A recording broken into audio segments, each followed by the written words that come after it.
Hello guys, tara kain tayo sa McDo. May nalaman kaming promo dito sa online. Ayan po yung mga order namin. Hello mga paps, panibagong buhay, panibagong araw na naman. Pupunta nga pala tayo sa gagala tayo ngayon. Ayan nga pala si Pokpok, yung motor ko. O di ba? Ang daming padlock kasi mahirap na pag hindi nakalock. Malay mo itakbo nila. Yan, suot na tayo ng helmet guys.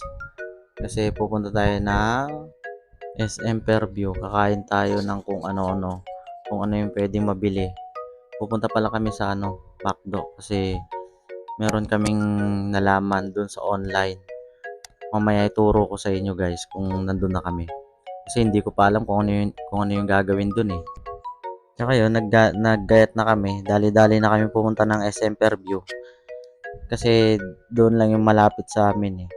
Diyan nga pala may nadaanan kaming pusa na parang naging giniling.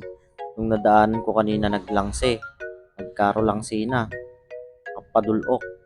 Pero yun, dire-diretso na lang din kami. Tapos yun, dire-diretso na lang. Hanggang sa nakapunta na kami dito sa likod ng terraces. Terraces na to guys, oh. Oh, alam nyo na yan, kabisado niya yan, kung saan yan. Pagkalipas ng ilang oras, andito na rin kami sa McDo. O yan, oh, tamang lakad lang, oh. Tamang video lang. So yun, nandito na kami sa loob.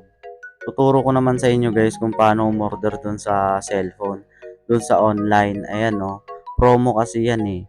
Tapos, dagdagan 20 minutes ng oras data.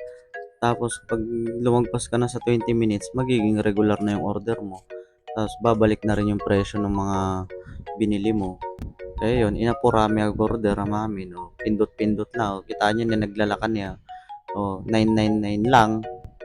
Nung natapos na kaming mag-order sa cellphone, lumabas na rin yung queue code na dyan. Tapos, nagdiretso na rin kami dun sa mahiwagang tablet nila. Ayan o guys, o, diba? Tapos yun, ipina-scan lang namin yung mga in-order namin dyan. Nung pinagsisend na namin yung mga QR code dyan sa mahiwagang tablet nila.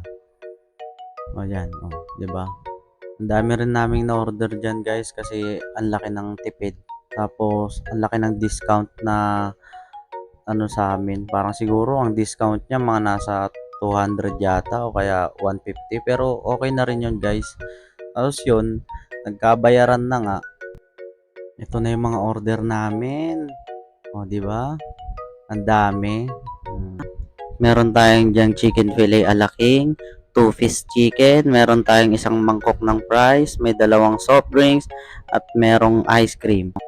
So yan, tapong ko muna yung price dyan kasi magre-refill ako ng sauce. Ayan o. O, diba? Pupunuin ko yan guys. O, sige o. Nagparsya-parsyak pa yun eh o. O, sige, kabila mamamen. O, diba? Okay, tama na yan. Dami niyan yan. Ganito pala ginagawa namin guys o. Naghahati kami, o di ba? Para pantay. Tapos meron tayong soup. Soup yan, ang dami niyan eh. O. So yun na nga, kakain na kami, o di ba? Kakain muna kami guys. Tingnan mo, i-flex ko muna yung o di ba? Ang lapad. Ang sarap.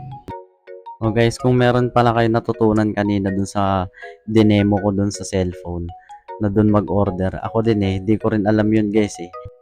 Tamang video lang kasi ako kanina. Tapos yun, oh, yan oh, 'di ba? May ayan oh guys. Flex ko lang yung yung chicken burger na in-order din namin.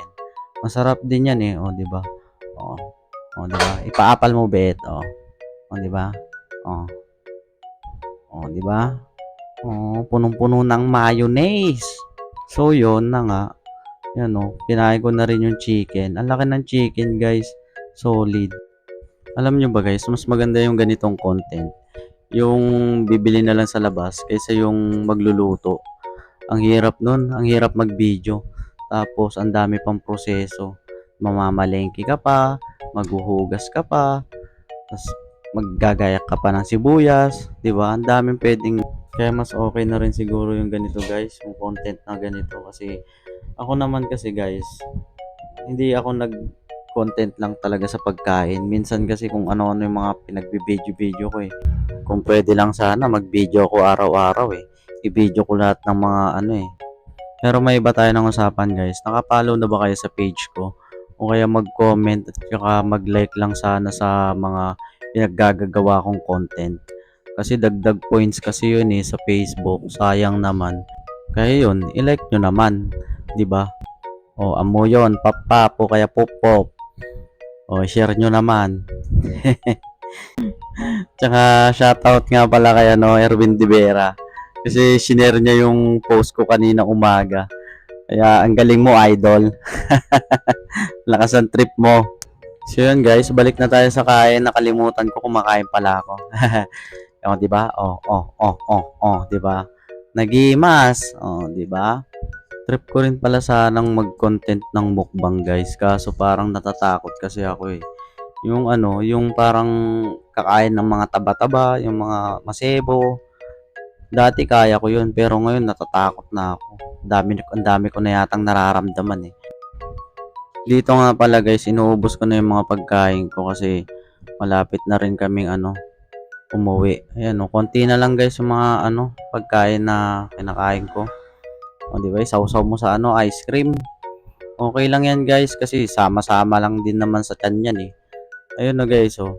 O di ba? I-flex ko nga pala tong ano, burger. Ayan na yung huling kain ko pala. Naubos ko na pala lahat. Yan na lang yung natitira. Ayun.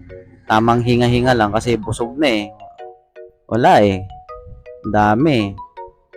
Pero legit guys kasi ano, kasi ang laki ng tipid namin. Kumbaga nasa 300 plus lang yata. Okay. Ay, saktong 300 lang pala yung nagastos ko dyan. O, diba? Ang dami. Paano pag regular yun? O, di aabot siguro ng 400 yung order namin. Kaya, ganun. Inuubos ko na lahat. Sinisimot ko kasi sayang eh. So, yun na nga. Tapos na kami kumain dyan. Nag-iinat-inat lang ako. At sa yun, tapos na rin kumain guys. Palabas na kami ng McDo. Ayan, palabas na kami. Maraming salamat sa panonood nyo guys. Hanggang sa muli.